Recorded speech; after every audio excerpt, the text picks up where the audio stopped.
know that classic scene Hollywood drilled into our heads? A colossal gash tearing open the Titanic's hull like paper.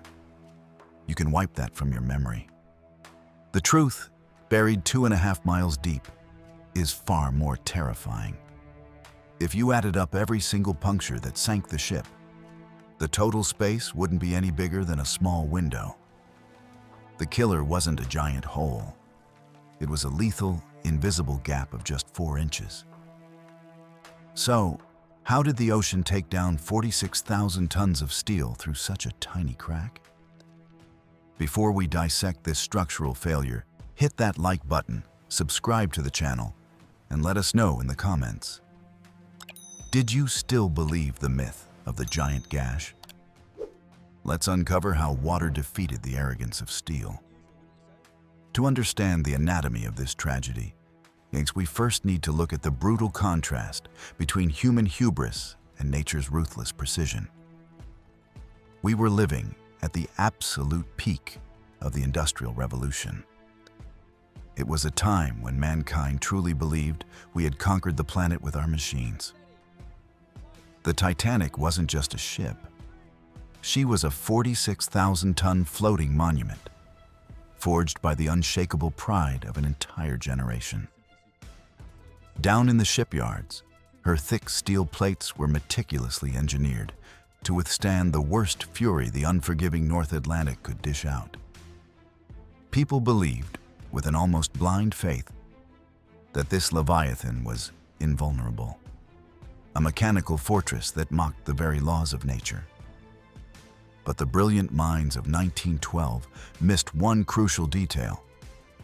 Seawater doesn't need brute force when it finds the slightest weakness. And we have this natural tendency to picture the ocean attacking with rogue waves, smashing violently and loudly against the hull. The reality?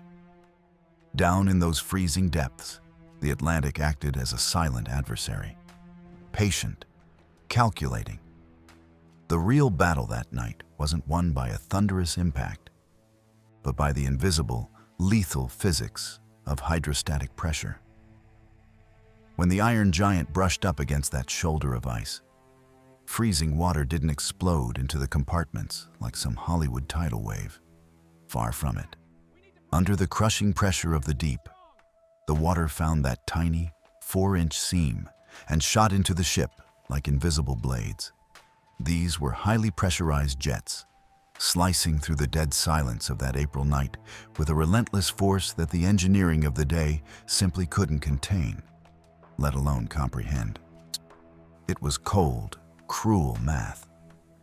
The crushing weight of the entire ocean drove this cutting force deep into the ship's guts, flooding everything with methodical, unhurried precision.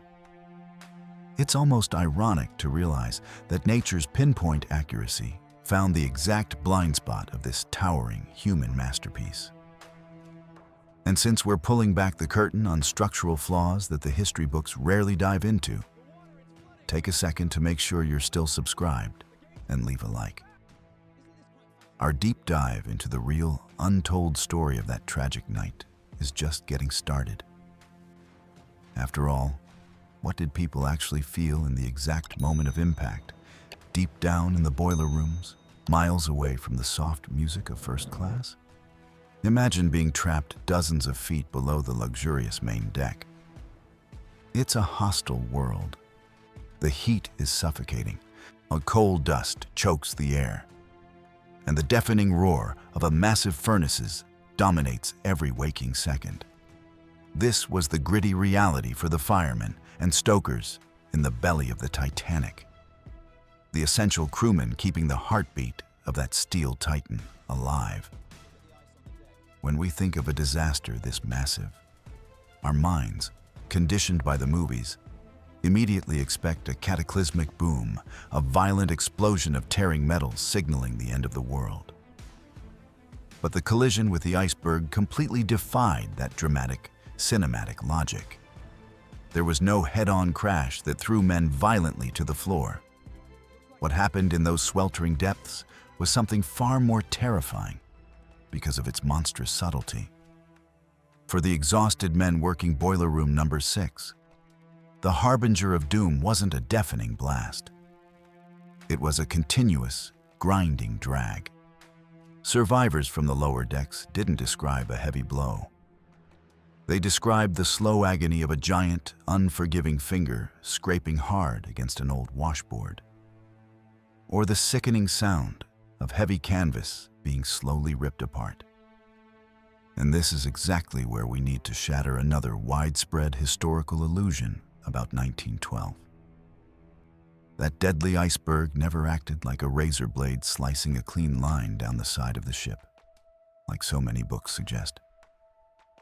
That dark mountain of polar ice wasn't shaped like a sharp knife, and it certainly didn't have the precision to simply slice through dozens of heavy steel plates. What really happened in the freezing dead of night was a perfectly silent, lateral crushing. It was an intense, brutal, and prolonged friction caused by two masses of staggering proportions grinding together. Our proud Mars 46,000-ton ship, confidently steaming ahead at over 22 knots, dragged itself against a block of ice with an estimated mass of over 300,000 tons.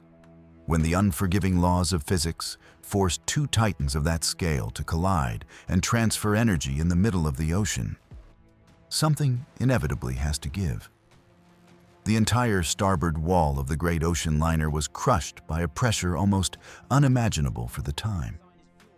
The forged steel plates simply yielded and buckled inward, bowing under the unbending weight of the ice mountain's shoulder. But there was a highly peculiar and dangerous detail here. A true engineering trap that quickly masked the sheer scale of the fatal blow. This heavy, prolonged flexing of the massive hull acted like a giant shock absorber, soaking up a huge portion of the impact's lethal energy. And, ironically, it was this very absorption that fueled a blind illusion of absolute safety, sealing the fate of hundreds of innocent souls just hours later. While the freezing waters of the Atlantic were already tearing a violent path through the engineering compartments, soaking the boots of the stokers, the situation unfolding high above in the opulent first-class lounges bordered on a perfect, monotonous voyage. For the wealthy and sheltered, the yielding metal registered as spectacularly unnoticeable. The vast majority of those wealthy survivors would swear, without missing a beat, that all they felt through their expensive shoes was a modest vibration. A slight tremor lasting no more than 10 timid seconds. They smiled and theorized, with unshakable British certainty, that the unsinkable ship had merely suffered a slight hiccup, perhaps just brushing a propeller blade. To grasp why this lateral crushing was so devastating, we have to zoom in to a microscopic level and examine the true breaking point of this engineering marvel. This is where the story leaves behind the massive steel plates and zeroes in on what actually held them together. The millions of iron rivets that formed the seams of the ship. The Titanic was, at its core, a colossal metallic jigsaw puzzle, pieced together in the Harland and Wolff shipyards, where the framework was tightly bound by over 3 million rivets, while the vast majority were high-quality steel. The complex geometry of the bow forced builders to use wrought iron rivets at the ship's extremities. But there was a treacherous detail hiding in that technical choice, one that wouldn't see the light of day for decades, until the wreck was finally discovered and samples were hauled to the surface for lab testing. The wrought iron used in those specific rivets contained dangerously high levels of slag, a natural smelting impurity. Now, in the mild waters of warmer oceans, this flawed composition wouldn't pose any structural threat. The problem is, on that night of April 14, 1912, the waters of the unforgiving North Atlantic had plunged to a lethal 28 degrees Fahrenheit. And that changes everything we know about the impact. In that bone-chilling extreme, the physics of materials undergo a brutal transformation. The metal, designed with enough elasticity to absorb stress without breaking, turned rigid. It became brittle and prone to shattering like glass under pressure. When the shoulder of that 300,000-ton mountain of ice pressed inflexibly against the ship's flank, the formidable force didn't slice the steel. It simply demanded that those seams hold back a pressure they were never forged to withstand in such unearthly temperatures. And that was the moment the catastrophe quietly unfolded in the dark. Under the crushing friction of the iceberg against the heavy hull plates, the heads of those rivets, critically weakened by the polar cold, simply couldn't take the strain. They began to pop, one by one, in a deadly, invisible sequence. If you were submerged in the blackness of the ocean, you wouldn't hear the shriek of tearing metal. You would hear a rapid succession of sharp snaps, now sounding exactly like muffled pistol shots ringing out through the dense seawater. Without the iron grip of those essential rivets keeping them perfectly sealed, the massive steel plates on the starboard hull didn't need to be busted open or violently pierced. They simply surrendered. They passively gave way to the brutal outside pressure and separated from one another. This opened those tiny, yet incredibly lethal seams along the entire continuous side of the ship. It was a microscopic betrayal, an unfixable systemic failure in the smallest imaginable mechanical parts, forever compromising the integrity of the largest moving object mankind had ever built. The freezing water didn't need to be aggressive. It just waited for the seams to fail as the minutes ticked by, finding its ultimate path into the ship's belly. And the sheer magnitude of this tragedy grips us precisely because of these often forgotten details. If you're as fascinated by this massive complexity and the deep history behind this engineering marvel as we are, drop a comment down below saying, "I love the Titanic," so we know how many of you share this passion for the meticulous details of the past. To grasp the true scale of this disaster, we have to look at the cold, unforgiving math revealed by modern expeditions. Using ultra-high-resolution sonar to map the ship's steel grave, 21st century technology finally illuminated the scars left on the hull. And when scientists and historians saw the numbers, they were downright unbelievable. Shattering the old myth of the colossal gash once and for all, what the sonar picked up wasn't a crater ripped open by a sea monster, or a trench big enough to swallow a train.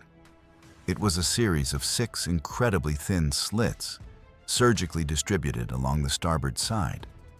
And this is where the math of the abyss gets genuinely terrifying. If you gathered up all 6 of those fissures, adding up every tiny space where the steel yielded and let the ocean in, the total area open to the sea amounted to roughly 12 square feet. That's right. A ship nearly 1,000 feet long, forged to dominate the seas, suffered a fatal wound no larger than a modest kitchen table. But there was an even more twisted detail in this structural equation. The widest fissure of them all, the point of maximum separation between the armored plates, supposed to protect the elite of the Western world, was no more than 4 tiny inches wide. We're talking about a gap an adult man could barely slip his hand through. How could such a puny opening doom 46,000 tons of metal to the bottom of the ocean? The hard truth is, nature doesn't need much room when it has the crushing weight of the water on its side. This lethal gap wasn't up near the surface where waves just crash and recede. It tore into the hull exactly 20 feet below the waterline, a critical depth where hydrostatic pressure stops being just textbook physics and becomes an invisible, relentless executioner. And that was the exact moment the Atlantic's patience turned into an undeniable death sentence. Under the formidable pressure of the deep, that little 4-inch scratch, combined with the 5 smaller slits, stopped being a simple leak. It became a ruptured artery, gushing endless destruction. When the freezing 28-degree water wasn't just trickling into the holds, it was shooting in with terrifying brutality, invading the engineering compartments at a staggering rate of 400 tons of water every single minute. Try to picture that scene. Over 100,000 gallons of heavy, black water swallowing the steel floorboards every 60 seconds, without mercy, while the band up on the first-class decks was still tuning up for comforting waltzes. The Atlantic proved it didn't need to kick the front door down to destroy mankind's greatest invention. It simply snuck through the cracks, using gravity to choke the steel giant from the inside out. This completely flips the script on what we know about epic tragedies, forcing us to face human frailty against immeasurable forces. The math of the abyss teaches us that it's not the size of the wound that brings you down, but exactly where you bleed, and the pressure pushing the water deep into the ship's guts. The engineers designed the vessel to survive visible, head-on blows, but they forgot that the ocean is a stealthy invader. It sneaks in quietly, winning not with brute force, but with a devastating, relentless persistence through barely visible cracks. That terrifying rush of 400 tons a minute leads us straight to the brilliant mind of the man who designed this behemoth, naval architect Thomas Andrews, and the unintentional flaw that sealed the fate of his masterpiece forever. Andrews wasn't driven by blind ambition. He was a pragmatist, a genius of Victorian engineering who firmly believed he had built the safest floating haven ever conceived. The heartbeat of that safety, the exact reason the press stamped the ship unsinkable, lay in a state-of-the-art system of 15 watertight bulkheads. Massive steel doors that could be sealed remotely with the flip of a switch. The majestic ocean liner was meticulously calculated to stay safely afloat, even if her first 4 compartments were completely breached by the sea. It was a fantastic fail-safe, a rugged defense against violent, head-on collisions with other ships, the exact kind of disaster the old sailors of that generation were used to facing. But there was a highly treacherous detail in the math of that invisible scratch, something entirely missing from the engineering manuals of the great shipyards. The true tragedy of that silent crushing wasn't the scary width of the ice damage, but its relentless linear length. The problem was, the clash with the ice mountain wasn't the head-on blow the design was ready to take and isolate.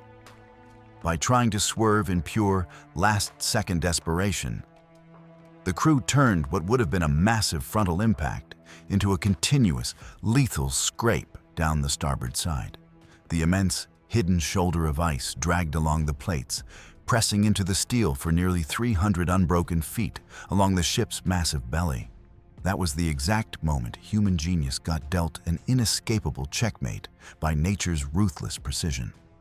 Over the course of those 300 feet of punishing friction, rivets popped and plates buckled just enough to open seams not in 1, not in 2, but in a devastating 6 different watertight compartments, all at the exact same time.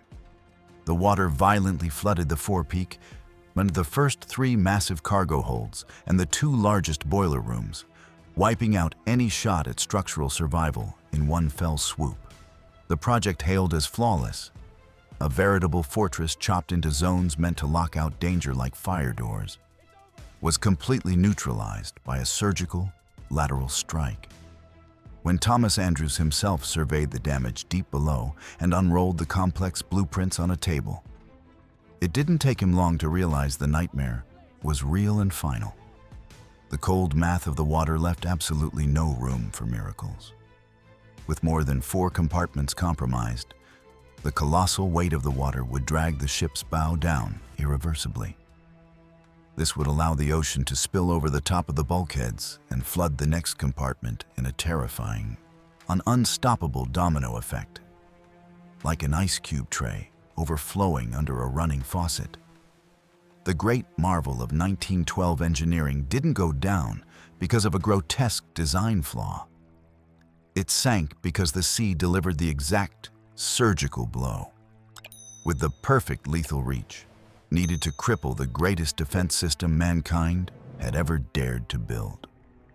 To truly grasp the final agony of this engineering marvel, we need to descend one last time into the ship's suffocating guts and witness the exact moment Thomas Andrews' theoretical math morphed into a physical, living nightmare for the blue-collar crew. While the engineer calculated the liner's remaining lifespan in a quiet room, a scene of pure, unadulterated terror was already unfolding down on the lower decks and inside the monumental boiler rooms. And what makes this narrative even more haunting is the surreal, almost sickening contrast between two worlds separated by just a few feet of steel. Up above, on the promenade decks lit by crystal chandeliers, the inertia of the situation reigned supreme. The cream of Western society, wrapped in wildly expensive fur coats, kept right on laughing, chatting animatedly, and even kicking around chunks of crystal-clear ice that had fallen onto the deck. They treated the harbinger of doom like an exotic, fun attraction right in the middle of the Atlantic. The band, immaculate in their tuxedos, kept up the gentle rhythm of waltzes and popular ragtime tunes, creating a bubble of false security that numbed any hint of panic and fueled a collective state of denial. But there was a chilling detail this carefree elite completely ignored. Right beneath their feet, under thousands of tons of luxury, the firemen, stokers, and mechanics were waging a colossal, utterly hopeless war against the fury of the ocean.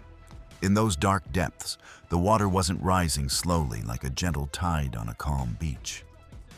It was invading the ship with a mechanical, constant, and merciless brutality. Through those fraction-of-an-inch cracks ripped open along 300 feet of hull, the 28-degree seawater was ejecting inward. Not like a regular leak, but as razor-thin, incredibly pressurized jets. These infiltrations acted like literal liquid blades, slicing through the heavy, cold dust-filled air with a deafening, terrifying hiss. Try to picture the visceral desperation of these hardened, working-class men. Guys used to taming the fire of massive industrial boilers were now facing geysers blasting inwards with the same crushing, violent force as fire hoses cranked to max capacity. It was a relentless assault that didn't give them a fraction of a second to think straight. And that was the moment genuine, primal panic irreversibly took over, exposing human helplessness in the face of nature's immutable physics. The freezing water, incredibly dense and pitch black, slammed against the glowing hot, thick steel plates of the active boilers. Instantly, massive clouds of scalding steam erupted, blinding the crewmen and turning the confined space into a deadly maze with practically zero visibility. The grated metal floorboards, where these workers walked every day hauling heavy shovels of coal, rapidly began to vanish beneath a dark, unforgiving tide. This gloomy water rose without mercy, flooding their boots and chilling their bones to the marrow almost instantly. In a Herculean, absolutely desperate effort, they tried to plug the tiny holes using thick canvas, chunks of wood, even pressing their bare hands against the freezing cracks. The problem was the monumental force of hydrostatic pressure, driven by the crushing weight of the entire Atlantic outside, swatted away any makeshift barrier like it was made of paper. It pushed the water in with a ruthless consistency that mercilessly drained every last ounce of their resistance. There were no spectacular rogue waves to fight off, no raging storm visible to the naked eye. There was only the terrifying sound of water steadily conquering compartment after compartment, and the agonizing metallic groan of the ship's own structure crying out under the massive extra weight, a dead weight that was beginning to pull her bow down, irreversibly, into the uncharted abyss. The powerful suction pumps, undeniably the most advanced pieces of tech naval engineering had ever produced, were quickly fired up to max capacity by a brave crew of engineers and mechanics. But that terrifying surge of 400 tons of water breaching the hull every single minute? It was simply too colossal to be beaten back by any machine built by man. It was cold, hard math, a race mankind had already lost. And this completely flips the script on what we know about the great liner's final moments. The Titanic didn't start going down in some grandiose spectacle of fire and explosions. What actually happened in those crucial first hours was an incredibly silent, methodical, and suffocating drowning. The water coldly swallowed the steel behemoth from the bottom up. It isolated the absolute terror of the men fighting in the dark, while the rest of the ship still blindly believed in its own unshakable legend of perfection. When we look at this tragedy through the lens of true investigative science, we're left with a profound reflection on our own human fragility. For over a century, we've been spoon-fed the dramatic illusion that the proud Titanic was defeated in some epic, visible battle, supposedly ripped open by a colossal force that snapped her in half right on the surface. But the true face of this disaster, shrouded in the pitch black of the ocean floor, teaches us a much harsher lesson. That it proves the metal colossus didn't fall to a theatrical, cinematic death blow. In reality, the giant of steel was ruthlessly asphyxiated by the meticulous sum of microscopic details. It was defeated by the terrifying, invisible pressure of the deep and the relentless grip of the polar cold on crude iron parts. The greatest, most arrogant triumph of human engineering, the absolute peak of the Industrial Revolution, was dragged to the bottom of the sea through continuous slits, barely wide enough to fit a single human hand. It stands as the ultimate, silent proof that in the vast, unforgiving courtroom of the ocean, the echoing hubris of structural steel will always lose its war against the lethal persistence and infinite patience of water. Thank you so much for sticking with us to the end of this deep dive.